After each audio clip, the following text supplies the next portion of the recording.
नमस्कार, मार्केट पंचनामे में आप सभी का स्वागत है। मैं हूं सुमित और एक ऐतिहासिक दिन जबकि आज इंडेक्स ने पहली बार 25,000 का लेवल इंट्राडे में पार होता हुआ दिखाई पड़ा। एक शानदार तेजी और क्लोजिंग भी उसी के ऊपर रही। 25,010 के आसपास मार्केट ने आज क्लोजिंग दी।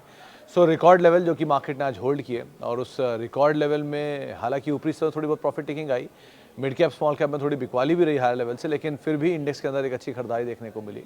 और जो मेजर पार्टिसिपेशन था उसमें मेटल नहीं था, थोड़ा सा बिकवाली थी, थोड़ी बहुत आईटी में खरीदारी थी, थोड़ी बहुत बैंक्स में खरीदारी थी। लास्ट आवर में एचडीएफसी बैंक जैसा बैंक कुछ हद तक तेज़ी दिखा कर गया।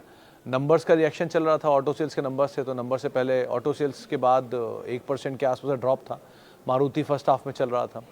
इसके अलावा बाकी जो रिएक्शन थे उसमें पीएसयूज चलते हुए दिखाई पड़ रहे थे, तमाम ऑयल पीएसयूज जहाँ पर मेजर रिएक्शन थे।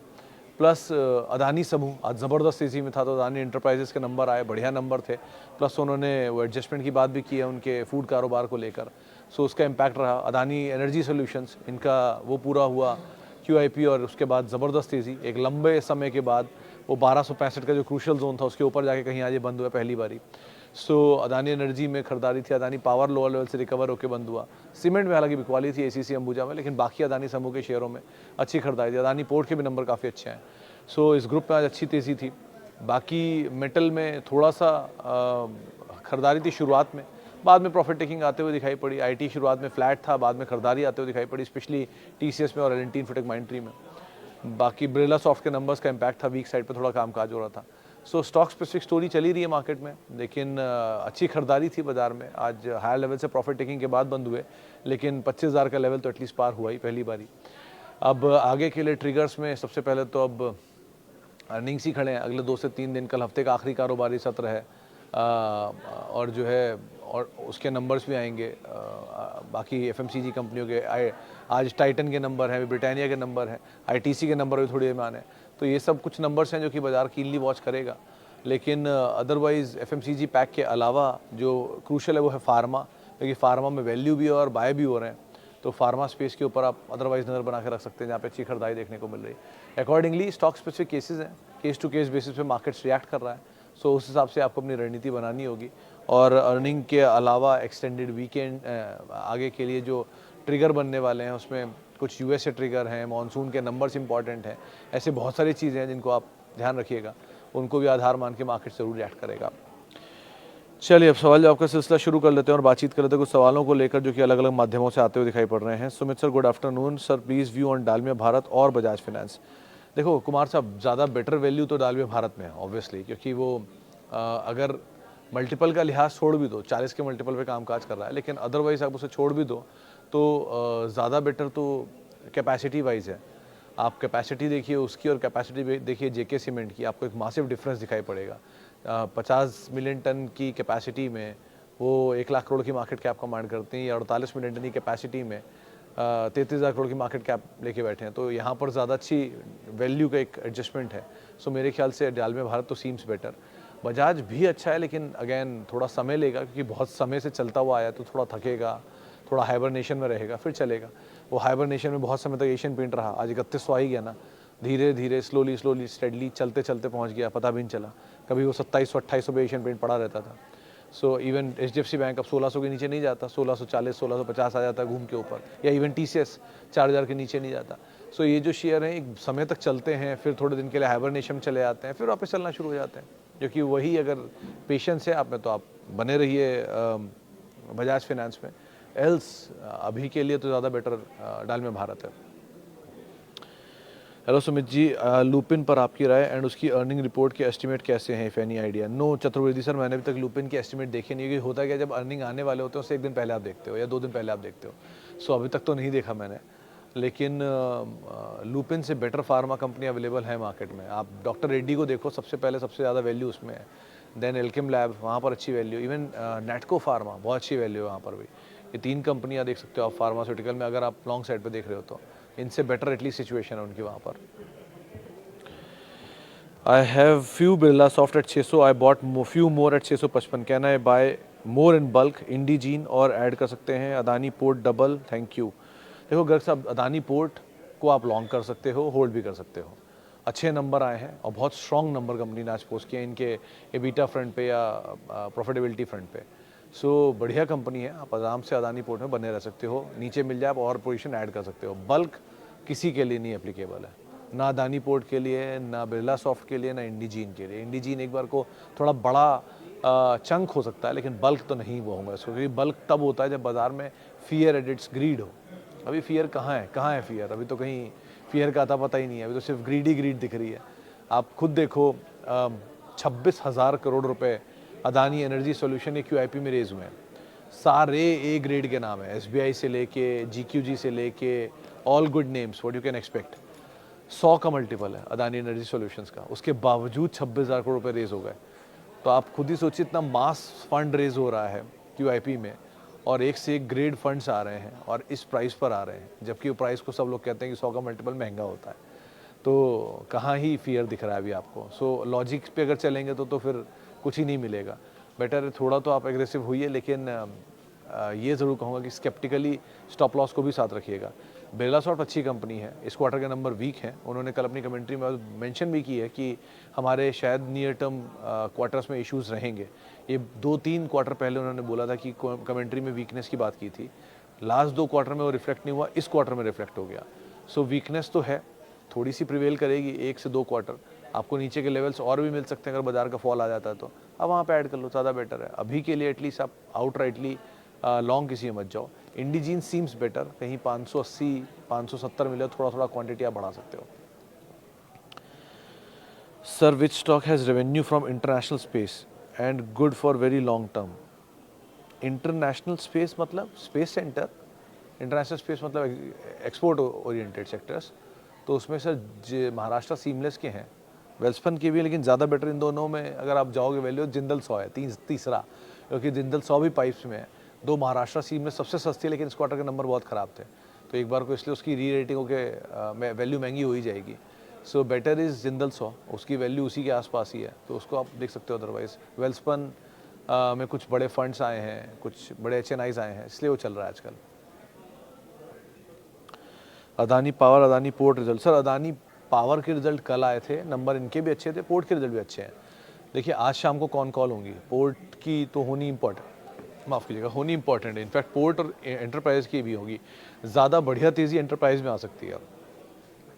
वैसे तो इस ग्रुप की री रेटिंग हुई है। अब आप ऐसे समझो 26,000 करोड़ रुपए QIP में रेस करने के बाद अदानी एनर्जी सॉल्यूशन इसलिए चल रहा है क्योंकि वो जो प्राइस था वो बहुत इंपॉर्टेंट था। उन्होंने उसी प्राइस के आसपास कर दिया जिस प्राइस में ये खड़ा था।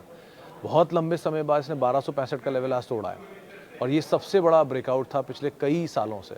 जब से ये GQG केस हुआ था, इसका वो हिंडनबर्ग केस हुआ था, उसके बाद से 1265 कभी नहीं निकला। पहली बार अदानी एनर्जी ने वो लेवल तोड़ा है। पहले GQG इसमें 740 रुपये में आया, दोबारा फिर GQG इसके अंदर आ गया इस QIP के प्राइस में। इसका मतलब कन्विक्शन बहुत स्ट्रॉन्ग है उनका, और अगर इतना स्ट्रॉन्ग कन्विक्शन पे वो आ सकते हैं तो आप भी जा सकते हो। बट आज की 15% 17% की गेन के बाद नहीं, कहीं कल परसों में नीचे था तब। तो अदानी एनर्जी सॉल्यूशन इसलिए इतने समय से बोल रहा था होल्ड करिए, चल सकता है। आज उसने अपनी पहली छाप दिखाई है, वो शायद अभी और बढ़ेगी। Port is a very good company for long term. अगर आप पोर्ट्स में रहना चाहते हो तो आप लेकर रख लीजिए, पोर्टफोलियो स्टॉक है ये। 1200 रुपये जो ये बीच में ड्रॉप आया था इलेक्शन वाले दिन, वो वॉज अ बेस्ट बाय। आज वहाँ से 400 रुपये ऊपर आ चुका है, करीब करीब 20 से 25% अगेन आप ऑलरेडी ले चुके हो, अपने ऑल टाइम हाई पे शेयर ऑलरेडी पहुँच गया है। ये तेज़ी अभी रहेगी इसमें। एंड एंटरप्राइज में जो अदानी विल्मर की डील इन्होंने की है, जो इन्होंने बोला है, वो डील इज़ वेरी इंपॉर्टेंट। उस पर क्लैरिटी और चाहिए, जो शाम तक आ जाएगी आज कॉल के बाद या अदरवाइज। लेकिन वो बहुत इंपॉर्टेंट ट्रिगर बनेगा कि 20,000 करोड़ रुपए अदानी को सीधे सीधे मिल जाएंगे विल्मर के स्टेक सेल से। तो वो ऐसे स्मार्टली कर रहे हैं कि वो स्टेक भी बिक रहा है और एग्जिस्टिंग शेयर होल्डर को देंगे। सो इस पर भी कुछ क्लैरिटी आनी है। लेकिन अगर ऐसा कुछ हो रहा है तो ये अदानी इंटरप्राइज के लिए बहुत बड़ा ट्रिगर है। तो ये अदानी इंटरप्राइजेस सबसे पहले चलना चाहिए अभी तो, नंबर्स के बाद कल। तो Adani enterprises, Adani port and Adani energy, ये 3 स्टॉक्स पे आप खासा नज़र रखिए। पावर हो सकता तो थोड़ा बैकफुट पर है, लेकिन कंपनी उसमें कोई प्रॉब्लम नहीं है, आप होल्ड कर सकते हो। ओके सर, सुमित सर, हमारे पास ग्लोबल स्पिरिट के 1000 शेयर हैं 1050 के भाव पे, तथा तानला प्लेटफॉर्म के 500 शेयर होल्ड कर सकते हैं दोनों में। आशीष सर, बहुत समय बाद ग्लोबल स्पिरिट वापस तेज़ी में आया है। अगर आपने अभी लिया है तो आप बहुत ऊपर आए हो। अगर आपने पहले ले रखा और आपका भाव अब आया है तो आप होल्ड कर सकते हो।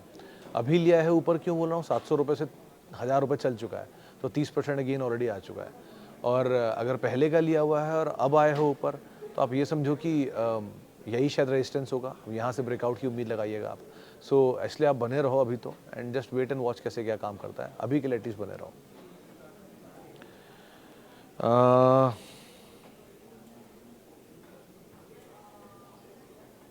Sir mid cap ETF, small cap ETF पर SIP कर सकते हैं? देखो ज़ाला सर, अगर आप for longer duration of time में जा रहे हो तो आप ज़रूर कर सकते हो। कई लोगों ने कल एक सवाल पूछा था कि उनके पास म्यूचुअल फंड में mid cap small cap fund है और उनको अच्छा रिटर्न में गेन आ रहा है, 50% 70% गेन्स आ रहा है, तो क्या वो बुक कर लें? एक तरीका ये कहता है कि आप यहाँ बुक कर लीजिए और नीचे ले लीजिए, ये लेकिन कोई नहीं कर सकता। आप क्या, मैं क्या, शायद ही कोई आदमी इस बाज़ार में ऐसा बैठा हो जो किसी को टॉप पर बेच के बॉटम पे ले ले। तो नेक्स्ट टू इम्पॉसिबल है, अगर आप कर पाओ तो कर लो, लेकिन वो एक बार आप लकी हो सकते हो, बार बार आप लकी नहीं हो सकते उसमें। सो आइडियली ये सिचुएशन कहती है कि अपनी SIP आप कंटिन्यू करो। कुछ दिन बाद क्या होगा, SIP स्मॉल कैप फंड चलना बंद हो जाएगा, रिटर्न आने बंद हो जाएंगे, नीचे आ जाएगा, या रिटर्न की इंटेंसिटी कम हो जाएगी। अगर वो नीचे आएगा तो भी आपकी SIP चलती रहेगी, और क्रैश हो गया तो भी आपकी SIP चलती रहेगी, और टूट गया तो भी आप SIP करते रहोगे, फिर वापस चलेगा फिर आप SIP करते रहोगे। सो आपका एवरेज अपने आप ही बराबर होकर वही 15-20% की रेंज में आ जाएगा। यही सेम ETF के केस में भी है। आप mid cap small cap ETF में पैसा डालते रहिए, तेज़ी है SIP करते रहिए, नीचे आएगा SIP कंटिन्यू रखिए। तो SIP आपको फ़ायदा तभी देती है जब आप उसे 10 साल के लिए कंटिन्यू रखते हो या 5 साल के लिए कंटिन्यू रखते हो। शेयर की SIP में एक बहुत बड़ा फ्लॉ है कि शेयर बहुत तेज़ी से भागता है, इसलिए आप उसकी SIP में वो फ़ायदा नहीं उठा पाते हो। उस केस में क्या होता है, आपको मल्टीपल ऑफ गुड कंपनीज़ की SIP रखनी होती है। मिसाल तौर पे TCS पे SIP थी, ख़त्म हो गई, वो शेयर भाग गया। HDFC में कर लीजिए, वो नहीं भाग रहा, या ITC में कर लीजिए, वो नहीं भाग रहा, या SBI में कर लीजिए, वो नहीं भाग रहा। सो ये करते रहिए, सभी क्वालिटी हैं। एक बार ही इनमें हो गया, एशियन पेंट में कर लीजिए, इसलिए एशियन भाग गया तो पीडीलाइट रह गया, बर्जर रह गया। सो ऐसे करके आप काम कर सकते हो। ये शेयरों में पॉसिबल है कि वहाँ पे भागना बहुत ईजी है किसी भी एक स्टॉक के लिए, लेकिन फंड्स में इतना आसानी से नहीं चाल आती है। सो वहाँ पर वो SIP आप कंटिन्यू करो, ज़्यादा बेटर है। लेकिन 1-2 दिन की तेज़ी या 1 आध साल की तेज़ी से ये मत सोचो कि हम बाज़ार के धुरंधर हैं। बुल मार्केट में यूजुअली हम अपने लक को अपनी स्किल से कंफ्यूज कर जाते हैं। तो थोड़ा ये ध्यान रखिएगा कि ये this might be a luck कि we are getting good gains, this might not be a skill, might be और माइट नॉट बी, लेकिन स्किल और लक के खेल को ज़रा बहुत ही पतली लाइन होती है बुल मार्केट में। बियर मार्केट में लक तो होता ही नहीं, स्किल ही स्किल होती है फिर, तो इसलिए वहाँ पर सिचुएशन ज़्यादा क्लियर होती है। तो इसीलिए अभी के लिए यही बोलूँगा कि आप SIP कंटिन्यू करिए and stick to the old regime what you have followed.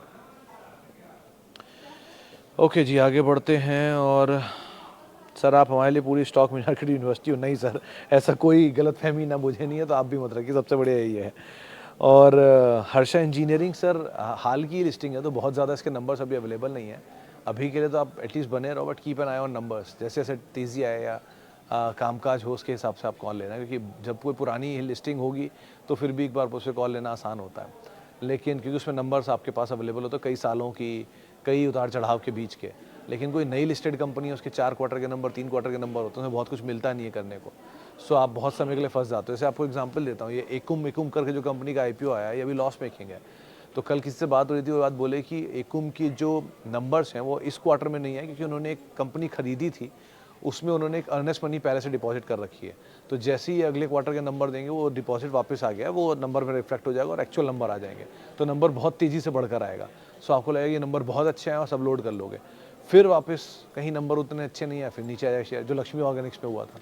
सो ऐसी सिचुएशंस के लिए अभी कुछ क्वार्टर के नंबर निकल जाने दीजिए, उसके बाद इस पर एक बार को कॉल लेना आसान होता है ना। जितनी ज़्यादा क्वार्टर का आप एवरेज करते हैं उतना एवरेज स्टेबल आता है, जितने कम क्वार्टर करेंगे उतना ही एक उतार चढ़ाव भरा आंकड़ा आपको दिखाई पड़ेगा। सो इस हिसाब से आप कॉल लीजिए, ज़्यादा बेटर है। हेलो सर, IDFC 117 पर बाय किए हैं, अब तक होल्ड करें IDFC लिमिटेड? सर होल्ड ही कर सकते हो कि इसमें मर्जर होना है, वो मर्जर जब तक पूरा नहीं होगा तब तक एडजस्टमेंट चलते ही रहेंगे IDFC लिमिटेड का IDFC बैंक के साथ। सो अभी के लिए तो आप एटलीस्ट उस चीज़ को पहले प्रेफरेंस दीजिएगा। सर टाटा स्टील ले सकते हैं क्या? जब कोई शेयर ले लो कितने शेयर लेने चाहिए? वो आपकी इंडिविजुअल चॉइस है सर। अगर आपके पास एपेटाइट है, मान लो 1 लाख शेयर लेने का, तो आप 25,000 शेयर यहाँ ले लीजिए। आपके एपेटाइट है 1,000 शेयर लेने का, तो 250 शेयर यहाँ ले लीजिए। आपके एपेटाइट है 10 शेयर लेने का, तो 3 शेयर यहाँ ले लीजिए। सो एपेटाइट पे सब कुछ डिपेंड करता है सर। आपके पास ऑलरेडी बहुत बड़ी पोजीशनें खड़ी हुई हैं, आपको कोई खबर है टाटा स्टील की, आप बहुत श्योर इस भाव पर, तो एंटर कर जाइए। हर चीज़ सर इस स्टॉक मार्केट में आपका पोर्टफोलियो है, एक निजी पोर्टफोलियो है। जैसे हमारा खाना, हमारी सेहत, हमारा निजी फैसले होते हैं, वैसे ही पोर्टफोलियो भी आपका निजी फैसला है। कोई बड़ी बात नहीं है कि कई लोगों का पोर्टफोलियो देखकर अगर आप बना रहे हो तो वैसा पोर्टफोलियो मत रखिए। मतलब लोग कहते हैं ना कि बड़े-बड़े इन्वेस्टर का पोर्टफोलियो रेप्लिकेट कर लो, ऐसा नहीं होता, क्योंकि उनके पोर्टफोलियो का छोटा सा हिस्सा होता है वो, हमारे पोर्टफोलियो की पूरी कमाई होती है वो। तो इसलिए सबका निजी फैसला है। किसी और को देख के, किसी के स्क्रीनशॉट देख के ऐसे फैसले मत लीजिए कि हम भी ऐसा करेंगे। नहीं, आप उससे बेटर कर सकते हो, लेकिन उसे देखकर आप उसके जैसे हो जाओगे। सो ऐसा मत करिए। आराम-आराम से इन्वेस्ट करिए, अच्छी कंपनी में इन्वेस्ट करिए, अपनी एपेटाइट के हिसाब से इन्वेस्ट करिए, ज़्यादा उधार लेके इन्वेस्ट मत करिए, किसी से माँग के इन्वेस्ट मत करिए। कोई ऐसी पूँजी जो कि घर के लिए हो या किसी इवेंट के लिए हो, उसको ऐसे इन्वेस्ट मत करिए आउटराइटली। अगर आप बच्चे के लिए भी इन्वेस्ट कर रहे हैं तो करीब 50% हिस्सा एफडी में रखिए, गोल्ड में रखिए, उसके साथ बचा हुआ हिस्सा इक्विटी में डालिए, म्यूचुअल फंड में डालिए, लार्ज कैप में डालिए, क्योंकि ये सब एक इवेंट के लिए रखी हुई रकम है। कभी बाजार में गिरावट आई, जो आ भी सकती है, लंबी भी आ सकती है, बड़ी भी आ सकती है। क्या पता आपने पैसा इकट्ठा कर लिया और आप गोल के बिल्कुल नज़दीक पहुंचे और बाजार क्रैश कर गया फिर। तो ऐसी सिचुएशन से बचने के लिए पहले पैसे का एक बड़ा चंक अपना सेव करिए, बचे हुए चंक को आप इन्वेस्ट करिए। मार्केट कहीं भागा नहीं जा रहा है। 3 साल पहले भी था, कोविड से पहले भी था, 30 साल से है, हमारे पहले से था, हमारे बाद तक रहेगा। वो नहीं जाता, हम जाएंगे। सो आराम से इन्वेस्ट करिए, कहीं जल्दी नहीं है बाजार में। चलिए, फिलहाल अब इतने ही सवालों में शामिल करूंगा, बाकी लोगों से बातचीत होगी 5:30 बजे। अभी के लिए फिलहाल इतना ही। आप लोग मुझसे बातचीत कर सकते हैं, मेरे साथ जुड़ सकते हैं। @सुमित रिसर्च मेरा ट्विटर हैंडल है, सोशल मीडिया हैंडल है। किसी भी निवेश से पहले अपने वित्तीय सलाहकार की राय आप लोग ज़रूर ले लें। और CNBC आवाज़ के यूट्यूब, फेसबुक, इंस्टा सारे पेजेस पे आप जुड़ सकते हैं। इस कार्यक्रम के दौरान 3:30 से लेकर 5 के बीच में, आप 4 के बीच में, माफ़ कीजिएगा, सवाल पूछ सकते हैं और इसके आगे पीछे अपना फीडबैक दे सकते हैं, बातचीत कर सकते हैं। और बाकी आप लोगों से मुलाकात होगी 5:30 बजे। और फिलहाल के लिए इतना ही। नमस्कार।